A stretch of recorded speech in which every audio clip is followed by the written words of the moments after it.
Tila hindi kinaya ni Janice de Belen na makita ang kaniyang dating asawa na si John Estrada, kaya nag-walkout na lang ito. Mukhang malalim pa rin ang galit ng veteran actress na si Janice de Belen sa dating asawa na si John Estrada.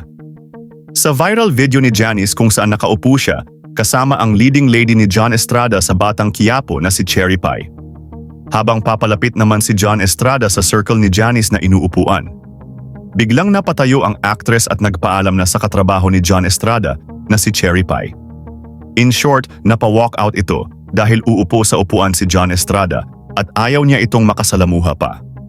Matagal nang umiiwas si Janice kay John Estrada, lalo na ngayon ay single na si John at hiwalay na sa beauty queen na asawa na si Priscilla Mireles. Tinanong din noon si Janice kung handa siyang makipagtrabaho kay John Estrada at ang sagot naman nito, Are you willing to work with Tito Aga or Dad again? Aga, yes, I would be open to working with Aga. Your dad, no. The reason for us separating, it's not a tiny thing. It's not just a disagreement. So many hurtful things, so many hurtful words have already been exchanged. And there's a reason why we're not exactly friends. Kaya hindi na bago kay Janice ang umiwas pa kay John upang mawalan na ng tuluyan ng connection dito. Ang tanging rason lang ang sinabi noon ni Janice upang sila ay makapag-usap ni John ay para lang sa kanilang mga anak.